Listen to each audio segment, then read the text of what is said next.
Le 4 novembre 1982, Amadou Ahidjo, président et dictateur du Cameroun depuis 1960, crée la stupeur en annonçant sa démission. Pendant 22 ans, il a dirigé le pays d'une main de fer, instaurant une dictature autoritaire et impitoyable. Sa démission a suscité de nombreuses interrogations quant aux raisons qui l'ont poussé à prendre cette décision. Amadou Ahidjo était connu pour son style de gouvernance autoritaire où la répression et la censure étaient monnaie courante. Pendant son règne, il a consolidé son pouvoir et maintenu son emprise sur le Cameroun. Cependant, cette démission a ouvert la porte à un nouveau chapitre de l'histoire du pays. Les espoirs étaient désormais tournés vers Paul Biya, le premier ministre. Mais cet enthousiasme ne va pas tarder à redescendre avec une tentative de coup d'État 15 mois plus tard. Mais pour comprendre le niveau de popularité de Paul Biya à son accession au pouvoir en 1982, la nature de son régime et ce qui fait sa force, il est nécessaire de se plonger dans les années qui ont précédé son couronnement et qui l'ont en grande partie façonné. C'est pour ça qu'aujourd'hui je vais vous proposer l'incroyable histoire de Paul Biya. Sans plus tarder, let's go!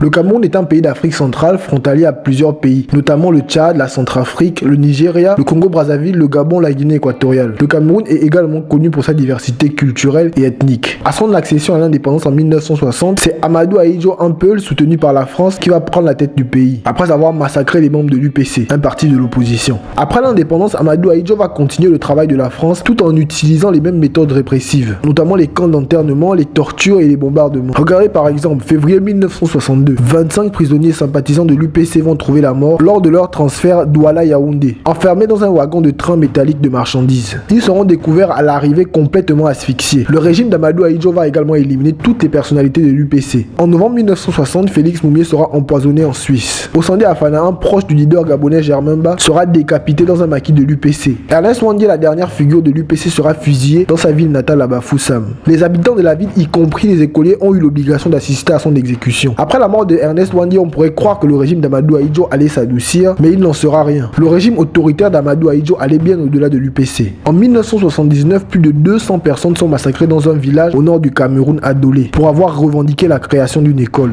Durant le règne d'Amadou Ahidjo, la fraude sera également monnaie courante. Il y aura une loi qui sera le fer de lance du régime d'Ahidjo. C'est l'ordonnance 62 OF 18 portant sur la répression de la subversion. Prise le 12 mars 1962, cette loi devait punir tous ceux qui propageaient les fausses rumeurs. À cause de ce texte, de nombreux hommes politiques seront enfermés sans jugement. Par exemple, l'ancien ministre des Affaires étrangères, René Guy Okala, ou encore l'historien Abel Eyinga qui sera condamné par contumace. Et celui qui osait prononcer le nom de Oumniobé en public risquait également la prison. Les intellectuels comme Mongo Betty par exemple étaient obligés de s'exiler. Et c'est comme ça que Amadou Ahidjo a effacé toute la mémoire de l'UPC. Il va également instaurer un parti unique, mais après avoir fait asseoir son pouvoir, Amadou Ahidjo va se lancer dans un développement économique. Il va favoriser une économie auto-centrée basée sur les ressources naturelles du pays. Et par la suite, il va construire de nombreuses écoles et plusieurs hôpitaux. Et il va également concevoir un large projet d'agriculture avec la création de la Socucam pour le sucre, la Socapalm pour l'huile de palme, l'Evecam pour le caoutchouc. Et le Cameroun va même quitter la compagnie Air Afrique pour créer sa propre compagnie aérienne. Cerise sur le gâteau, le pays va atteindre l'autosuffisance alimentaire et les fonctionnaires seront très bien payés. Mais malheureusement, en 1980, Amnesty International va également déclarer que plus de 200 prisonniers politiques sont détenus au Cameroun de manière illégale. Amadou Ahidjo sera élu en 1975, en 1980 et en 1982, il va faire une révélation qui va choquer tout le monde.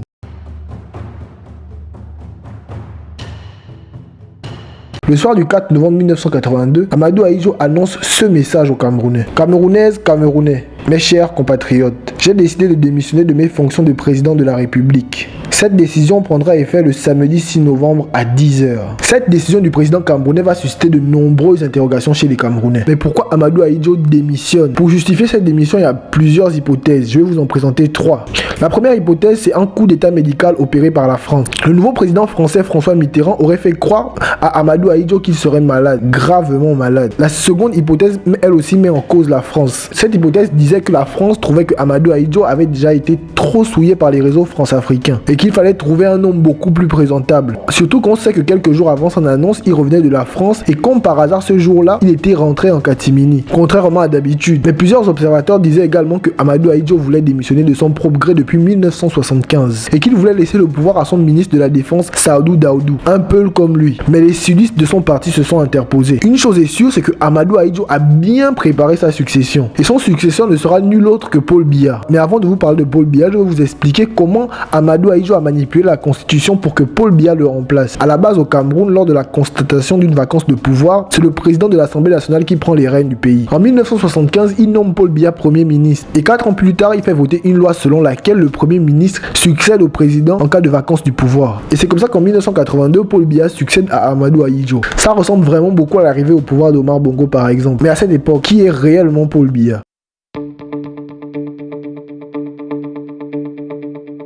Paul Barthélemy Bimbodo est né à Mvomeka, dans le sud du Cameroun, en 1933. Il grandit au sein d'une famille catholique et son père était même catéchiste. Il suit ses études au petit séminaire de Saint-Tassisius de Edea, avant de rejoindre le lycée Leclerc à Yaoundé. Après l'obtention de son bac, Paul Biya s'en va étudier en France. Et c'est là-bas qu'il va faire la connaissance de Louis-Paul Ojula, un proche d'Amadou Ahidjo. Et c'est même Louis-Paul Ojula qui va présenter Paul Biya à Amadou Ahidjo. Et à son retour au Cameroun en 1962, il va intégrer la présidence de la République en tant que chargé de mission. En 1967, il devient directeur du cabinet du président Ahidjo avant de devenir premier ministre en 1975. Je ne sais pas si vous vous rendez compte, mais je trouve que Amadou Ahidjo accorde une énorme confiance en Paul Biya. Et quand Amadou Ahidjo fait passer la loi qui permet à Paul Biya de lui succéder, personne n'imagine à ce moment-là Paul Biya devenir président de la République. Et au sujet de Paul Biya, Jacques Faucard dira même ceci. Biya avait la réputation d'être un homme effacé et peu apte à prendre des décisions. Quand j'allais voir Ahidjo à Yaoundé, je faisais une visite de politesse à Biya. Je le trouvais toujours plein de gentillesse et de bonnes dispositions. Mais il ne suivait pas les affaires. Jusqu'au jour de la démission d'Ahidjo, j'étais persuadé qu'il avait mis Biya au poste de premier ministre parce que c'était parmi ses collaborateurs quelqu'un de trop peu envergure et de personnalité pour lui créer des problèmes. Mais au moment d'organiser la succession venue, il désignerait quelqu'un d'autre au poste de défunt constitutionnel. On peut tout à fait comprendre qu'Amadou Ahidjo ait placé Paul Biya parce qu'il le trouvait malléable et qu'il lui faisait énormément confiance. Est-ce que vous pensez qu'à ce moment-là, Amadou Ahidjo espérait faire un retour par exemple? Pourtant à ce moment-là, Paul Biya n'avait pas énormément d'expérience et beaucoup d'observateurs voyaient d'autres personnes succéder à Amadou Ahidjo.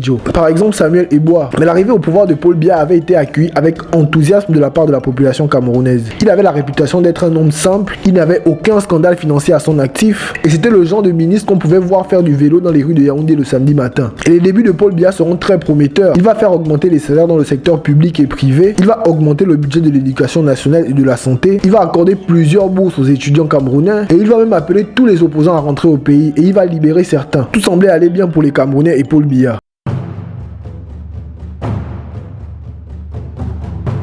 Malgré qu'il ait quitté le pouvoir, Amadou Ahidjo voulait toujours gouverner le Cameroun. Et au départ, Paul Biya consultait énormément Amadou Ahidjo pour prendre les grandes décisions du pays. Mais l'ancien président va clairement abuser en faisant une tournée provinciale comme s'il était encore président. Je rappelle qu'à ce moment-là, il est toujours président du parti unique. Et il va clairement dire que c'est le parti qui définit les orientations politiques du pays. À ce moment-là, Paul Biya ne va pas réagir et au contraire, Paul Biya sera toujours proche de Amadou Ahidjo. En juin 1983, Amadou Ahidjo va faire le pas de trop en voulant changer la constitution et accorder plus de pouvoir au parti. Mais cette fois-ci, Paul Biya va réagir en disant c'est le président de la République qui définit les orientations politiques du pays. Et le même jour, il va renvoyer des proches de Amadou Ahidjo de son gouvernement, comme Samuel Eboa et Saadou Daoudou. Il va également réorganiser le commandement militaire. En août 1983, alors que Amadou Ahidjo est en voyage en France, Paul Biya va annoncer qu'un complot a été déjoué et il va accuser Amadou Ahidjo. Et c'est à ce moment-là que Paul Biya va rentrer en conflit avec son ancien maître. Et il ne va pas s'arrêter là, il va condamner Amadou Ahidjo à la peine de mort. Et même à sa mort, il sera enterré au Sénégal. C'est pour vous dire à quel point la relation entre les deux hommes s'était dégradée.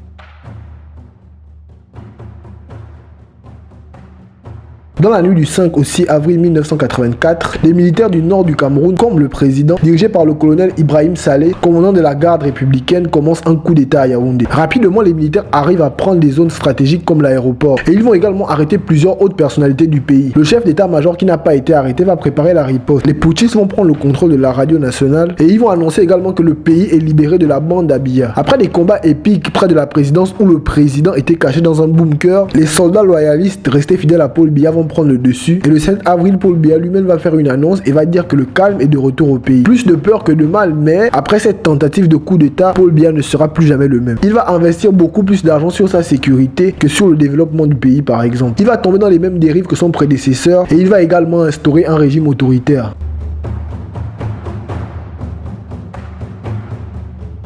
À son arrivée au pouvoir, personne ne croyait que le président Paul Biya allait faire long feu, parce qu'il était tellement timide, tellement réservé. Mais au fur et à mesure que les années vont passer, le président camerounais va devenir de plus en plus énigmatique et de plus en plus lointain, en se renfermant sur lui-même. C'est le genre de président qui ne parle pas énormément à son peuple. Par année, il fait 2 à 3 discours à son peuple, par exemple. Et même pour les sommets internationaux et continentaux, le doyen se fait très rare. Et pour la petite histoire, Paul Biya a épousé Jeanne-Irène Biya en première noce, avant qu'elle ne décède mystérieusement en 1992. Et les circonstances qui entourent sa mort sont assez troubles. Elle va succomber à une leucémie. Quelques heures avant la mort de sa femme, le président camerounais s'est rendu précipitamment à un sommet à Dakar. Ce n'est que quelques heures après qu'il apprendra la mort de sa femme. Difficile de dire si le président a eu un lien avec la mort de sa femme ou pas, mais le Cameroun c'est tellement le pays de la rumeur que les rumeurs folles vont parcourir le pays. Mais au jour d'aujourd'hui, les preuves manquent à l'appel. Mais 2 ans plus tard, le président camerounais va se marier avec une jeune dame de 23 ans, métisse d'un père français et d'une mère camerounaise. La jeune dame avait déjà 2 enfants de sa précédente union. Je parle bien entendu de Chantal Biya qui aujourd'hui n'est plus à présenter. Aujourd'hui, elle a 52 ans et elle est toujours l'épouse de Paul Biya. Au-delà de toutes les modifications de loi et de constitution, ce qui fait la force de Paul Biya, c'est le recours aux forces armées. Au Cameroun, toutes les manifestations sont réprimées par les forces de l'ordre. Qu'elles soient politiques comme en 1996 et en 1997, lors des élections législatives et locales. Et lorsque ce sont des étudiants, c'est toujours pareil. En 2005, par exemple, 2 étudiants ont été tués lors d'une manifestation à Béa. Excusez-moi si je prononce mal. Et le président fait énormément confiance en ses généraux. Et ils sont souvent conservés à leur poste bien après l'âge de leur retraite. Le général des divisions James Tata Tabé,